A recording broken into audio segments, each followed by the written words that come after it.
Malika, we have a major trade for Nikola Jokic's Denver Nuggets. Michael Porter Jr. is being sent to the Brooklyn Nets along with an unprotected 2032 first-round pick for Cam Johnson. Wow. So Nikola Jokic at the wing will now have Cam Johnson, who got a ton of interest this past season.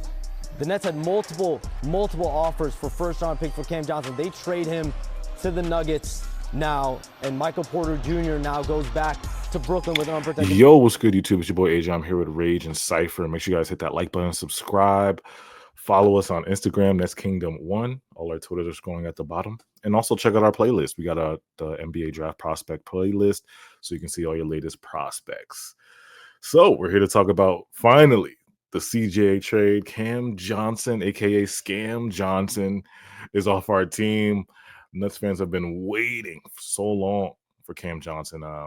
Let me read real quick before we get into the Cam Johnson news what the Denver Post said here. It says here, the Denver Nuggets are in a win-now situation with the best player in the world, Nikola Jokic, aiming to return to the NBA Finals for the first time since their 2023 championship, pushing the Thunder to 7 games. The team decided to part ways with head coach Michael Malone and general manager Calvin Booth. They re-signed guard Bruce Brown, a key piece of that title run, to a 1-year minimum deal. Brown is a seamless fit. And then they also traded sharpshooter Michael Porter Jr. and their 2032 first-round pick to Brooklyn for forward Cam Johnson. So, yeah. Oh, they also added Jonas Valanciunas and I think a couple of other guys too. Tim Hardaway Jr. Wow, shooters. Nuggets is stacking up. So, what's your quick thoughts, y'all, on this? Well, I want to say your thoughts because we went through the CJ journey, like, we saw Cam Johnson come after the KD trade, right? And I feel like Nets fans were kind of just waiting. After McHale left, we're like, when is CJ going to get flipped? And then we went through last year, struggling to tank. CJ made us better. He would have these great games. He had a career year. He was insanely awesome. The best year of his career. And then I think he got hurt towards the end. I think he like sprained his ankle. Then we're waiting here and we're like, yo, was CJ... At the deadline, every team was calling CJ. The Spurs, it was like half the NBA calling us about CJ. And we saw Sean Marks say, whoa, guys, I want 2 first rounds. Give me 2 first rounds for this 6'8" sharpshooter, almost a 50-40-90 wing. Give me 2 first rounds, and that didn't happen. Sean said no. No teams really were willing to give up that much for CJ. But then we finally got the deal in the summer. All right, like 2032 first round pick. How'd you guys feel about that?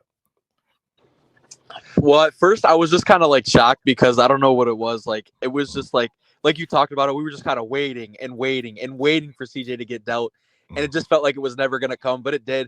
And as crazy as it sounds, like we were kind of anticipating the pick for CJ and like hoping to get a 26 for him. Yeah.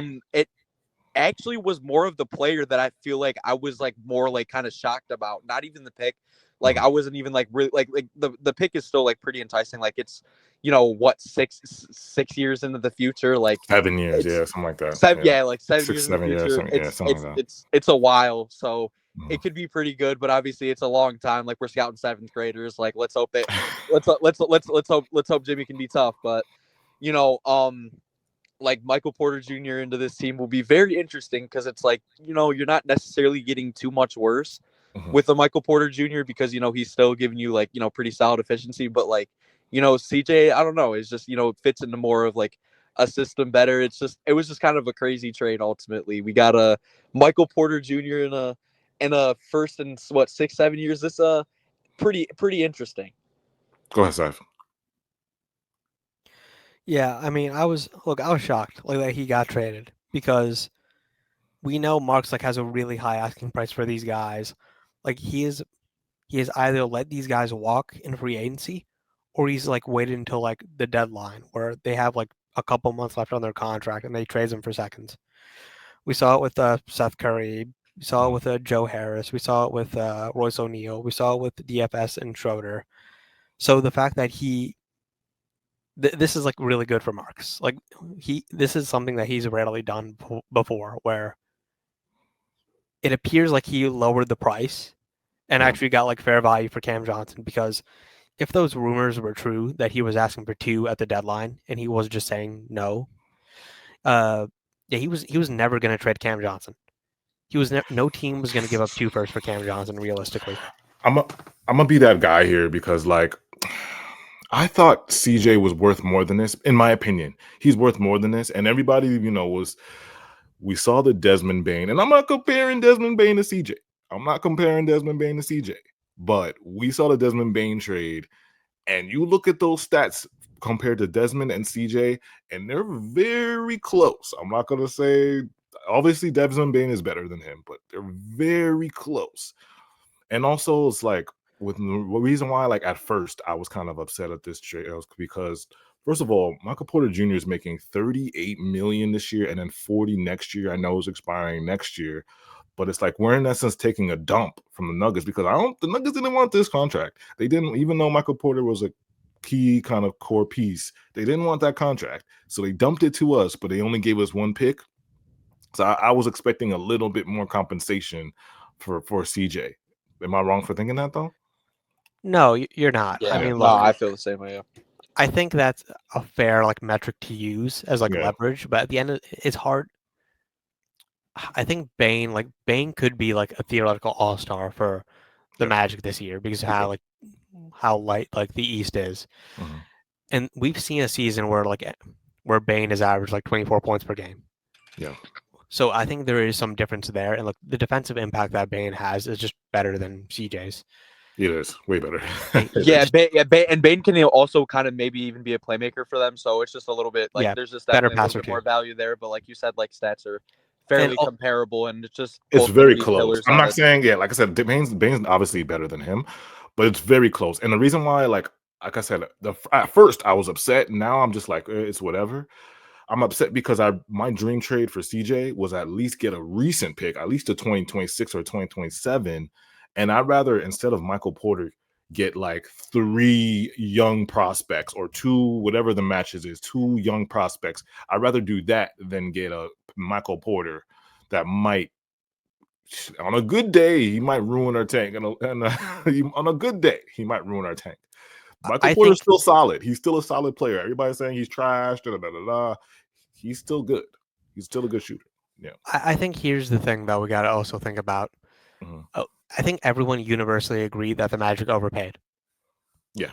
Yeah, so I think it's like the Bridges trade where it's like a team overpaid for a role player, and then it sort of messed things up. And it's like I think what happened was people would bring up like the Bain thing in negotiations and be like, yeah, but that we all agree that was an overpay and that was the outlier. Yeah. So maybe it did affect like negotiation, but realistically, I think what happened was most teams view that as an outlier, but it did like raise CJ's value a little bit, which is why this trade happened, because at the deadline, no team was willing to give up a first. Yeah. Like no team was willing to give up like a legitimate first round pick for any player involved. Like it was just seconds getting traded. Like DeAndre Hunter got traded for seconds.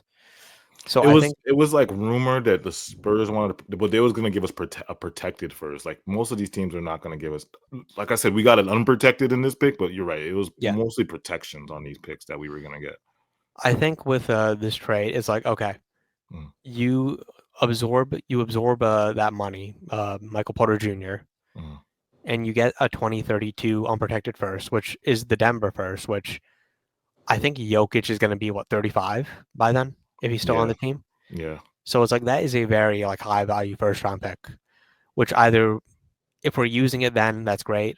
If we trade it down the line because it's high value, even better. That is a very high value first round pick. So I think that's a good trade. And as for the money, look, I don't care about Porter Jr. Like individually, like he is not a needle mover. Like he benefited a ton off of Jokic's gravity. And I think he's going to really struggle in Brooklyn. Like he'll still put up his points, but it's going to be on significantly worse efficiency. Yeah. Like he's going from like Jokic DHOs to Danny Wolf DHOs. Like it's very, like it's not the same. There's levels to it. Going to be running more with rookie point guards. And as for the tank ruining, it's like he's going to help the rookies by being a floor spacer that they need. Yeah. And even if Mike Porter Jr. drops a 30-point game one night and we win a game, it's like that's going to happen. Like at the end of the day with the tank thing, it's like the organization can't make this roster 15 bumps in order to like tank. Like they have to make tanking a priority. Like it's got to be on them. Yeah. And so hopefully they rest Porter Jr. I expect him to rest Porter Jr. because they probably want to flip him later. He is very injury prone. That's the saving grace we have. Like, he is very injury prone, so he might. I expect him. Like, these 2 recent years, he's been great. He played 77 games last year, and then the year before that, I think it was like 60 something. But he might. I'm expecting him to miss a ton of games this year coming up. I don't think he's Who's going gonna to play. say his back doesn't hurt, bro? Yeah, exactly.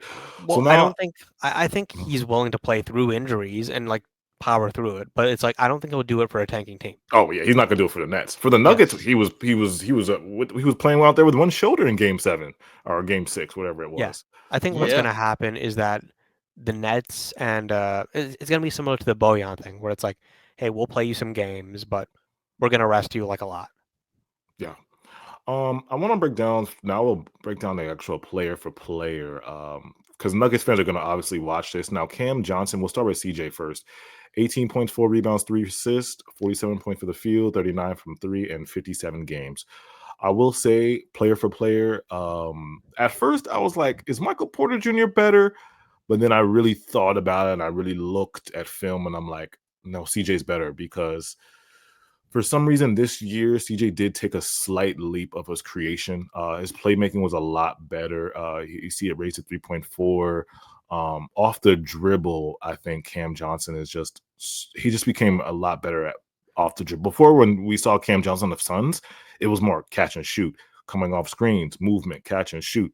He was like a standstill guy, which is kind of like what MPJ is for the Nuggets. But now CJ, we saw a lot more of CJ making secondary playmaking, a little bit of pick and roll on the side, on the wing, on the short corners, making reads and then creating off the dribble. We saw a lot of that from CJ this year. So I'm like, CJ is the better player right now. But when I think about Michael Porter, it's like the rebounding, he's a little bit more athletic. And then as like a pure kind of like get buckets guy, I think MPJ is that. Like CJ, I think has a cap to him, but MPJ is just a little like you could scratch a little bit more off of MPJ scoring than CJ. Am I wrong with that? There's Yeah, more. no, I feel like with MPJ, you can anticipate more of like a higher scoring game, but like Yeah. ultimately you might just get more all around from CJ, and like MPJ, I feel like is way more up and down than a CJ. Mhm. Like with MPJ, like you were able to see in like especially like just over like just all of the series is over the past, like especially like obviously in the playoffs. Like he'll have his good games, but he'll have his like really, really, really like disappearing games. Like he's not going to score at all, and that just comes with like the type of player he is offensively. So ultimately, like you do get the better rebounding aspect with Michael Porter Jr. But and then in terms of like a pure scorer, maybe, but offensively putting it all together and especially defensively, it's not necessarily saying CJ's a phenomenal defender, but MPJ is not a good defender. Like Yeah, just he to gets put it cooked. lightly. So go ahead, Saif. Yeah, go ahead. Yeah, I mean, I agree with Rage. Like the scoring ceiling is higher for MPJ, but so is the floor. Yeah. Like his consistency is like way worse than the Cam Johnson. Like Cam Johnson is very consistent. Yes. And as for the overall efficiency, like I just looked it up, Basketball Reference, Mhm. amongst players that play like the qualifying like minimum games, I believe it's like 57, or like mid 50s. It's like Cam Johnson is ranked 21st in true shooting. Yeah. MPJ is ranked 34th. Oh, wow. And one of these guys played with Jokic, and the other one didn't. Yeah, exactly. So it's like you could only Nuggets fans, you got a good one because you could only imagine what Jokic is going to turn CJ into. CJ might average 25 and 4 or whatever it is. Like money on that team. And bro, he might be able to shoot a calm 40% and just be like hella valuable. With the defense, though, I think MPJ is not like a good defender, but he is longer than CJ. He's bigger than CJ. Yeah. And in terms of being like a rim protector, like MPJ is not a good rim protector by any stretch of the imagination, but he was more suited to the role because they would have Jokic up on screens. Yeah. And then on the back end, it would be like Aaron Gordon and MPJ trying to like clean up whatever mistakes happen. I think fundamentally, though, that is a flawed defense because you need another rim protector in that kind of system. Yeah. But if you're asking me like who do you prefer like contesting shots at the rim, MPJ or Cam Johnson, I think I choose Cam Johnson. Yeah. Even though I think the on-ball stuff is like similar. Yeah, I think it's very close when it comes to their defense. Like, cause CJ's gonna like CJ has these moments where he plays great defense, and then he has these moments where he's just like he ball watches and he's not good, and he has the limitations. And then with MPJ, it's like he's more to me, he's more athletic than CJ, but then he just has terrible IQ. He just does dumb stuff. He's one of those players, you know, even when you watch a game and you're like, oh, what are you doing? He just he has those moments, you know, like MPJ has one of the worst basketball IQs. It's horrible. I think there's a lot of people that are thinking like Cam Johnson is like this elite, otherworldly defender, and it's like I think he's better than like I think he's more disciplined than Michael Porter Jr. But it's like I don't know. I think Nuggets fans are expecting like this like elite point of attack defender No, that's gonna take pressure off of like Aaron Gordon, and it's like nah, he's not that kind of defender. Like he is a very good neutral to positive defender at times, but the real value of Cam Johnson is like his offensive impact. Yeah. Go ahead, Rage. Were you gonna say something?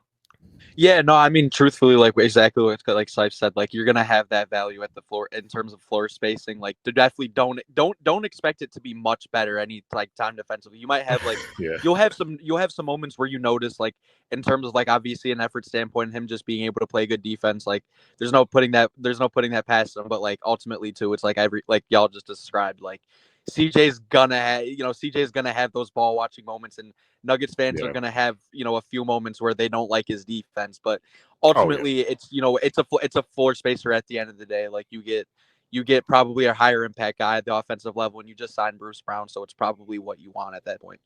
Yeah, I'll say the one thing that probably CJ has over MPJ defensively is like CJ has just more awareness. Like CJ is gonna know the plays, he's gonna know where to be, he's gonna know how things. He just has a very sound mind when it comes to things. He's just gonna be positionally aware in certain moments, like more than MPJ, who's like he just always seems like he's lost. You know what I'm saying?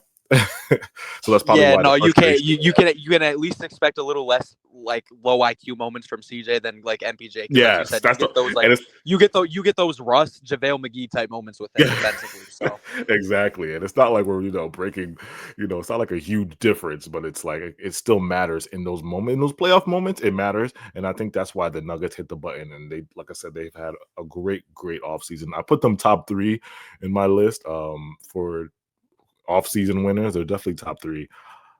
So last thing on this trade. they're up there, bro. So Yeah. you just had the Rockets. So Yeah, exactly. They're up there. Last thing on this trade, bro. What are you guys expecting from, I guess, MPJ this year? Like, well, now that we see like the news breaking out like recently about the KD trade possibly expanding, are the Nets done here? Like, what do you can see that Sean could do? You think Sean's just gonna kind of acquire more assets? Is he gonna flip MPJ to a contender? Is he because what do you think is gonna happen here in the next few days? Okay, it's hard to say because okay, Cam Thomas has not gotten his extension yet. Yeah. And we are like a couple days into free agency, and look, it should be noted that a lot of the restricted guys in 2021 have not gotten their extension yet. It's not just him. Like Kuminga hasn't gotten it, Giddey hasn't gotten it, Grimes hasn't gotten it. Yeah. So I don't know what is happening here because we're in pretty unprecedented territory with this new CBA. Yeah. Either all these teams are just waiting until they finish using their cap space and then they can use the bird rights to re-sign these guys. But at that stage, I don't know what the contracts would look like because like none of these guys have any leverage. Yeah. That's a good So point. theoretically, with this like report that the Nets could be involved in this trade, like it is possible that Cam Thomas gets signed and traded, but it's like, what would the offer look like, and which team would want him? Because all the teams that were listed, like, are they really going to pay, I don't know, $16 to $20 million per year for Cam Thomas off the bench? Yeah. Like I think some of these teams would. Like I think the Hawks would really value him. I think maybe the Warriors. No, they're capped out. Like I don't know. Like I really don't know. Yeah. Like, and what I see from like happening is like, I think if this KD trade does expand and we're in it, I think either like people are going to get moved. It could be MPJ, CT, Clax. Those are the 3 guys I have him on the list. And then in return of them getting moved in this It could also 17, be Terrence Mann. Terrence Mann also, he's on my list. Yep. In return of this trade circle that's happening, I think Sean's going to take salary dumps and try to get at first round picks. Hopefully he gets a 2026 first round pick. Hopefully he gets one of that 2027 swap from back. He'll get our 2027 pick from the Rockets back. Hopefully he gets something back. Like he needs at least something back for it taking these dumps, because the Rockets or somebody in that trade needs to salary dump. I think it's the Suns or the Rockets. Somebody needs to salary dump. The Nets have about $17 million of cap space. Mhm. I'm just trying to think like which team would need that like level of contract that has like a first round pick that they're willing to give up. Yeah. Or is like Mark's just going to take like 4 seconds? Oh no. You got it. Like I said, no, that's bad. he's got to That's be bad. more bullish here. Like, because I feel like he settled with this CJ trade. Like, don't be more bullish, because we have the leverage here. We're the only team with cap space, so it's like you got to be more a bully. Get on your bully and demand these first round picks. Come on, like, you gotta. There should be no other reason that we're really involving ourselves in trades like that. And if CT's going to be involved in it, good Lord, we better be getting some value back, like player wise, and hopefully like, just like, picks wise, but only obviously like, like you guys mentioned, like, who knows what the value is going to be for that. But ultimately it's just kind of hoping that that doesn't happen. And ultimately, like, if we're going to, like you said, like if we're going to get involved, we better be getting first. We better be getting good stuff and we better be getting good stuff in that. It's just, the thing is, I think after this Michael Porter Jr. move, personally, I don't know if I truthfully think that nothing's going to happen at this point. Like, we're probably just going to sign like a few more guys. Hopefully we just sign Cam Thomas to I truthfully think we'll sign him to like a 2-year deal, but like, like you guys said, like there's obviously more than possible that he's involved in this deal, but like probably some very minimal stuff after an MPJ move. Yeah. Let us know in the comments how you guys feel about this trade, the CJ for Michael Porter Jr. trade. Do you think it was a fair trade? Are you happy, or do you want more from this? Did you think Sean settled for this Cam Johnson trade? And then Nuggets fans, tap in. Nuggets fans, let us know what you guys think about Cam Johnson, and let us know about Michael Porter Jr. What should we expect from Michael Porter Jr.? But yeah, hit that like button for us, subscribe, follow us on Instagram. That's Kingdom One, and we'll be back.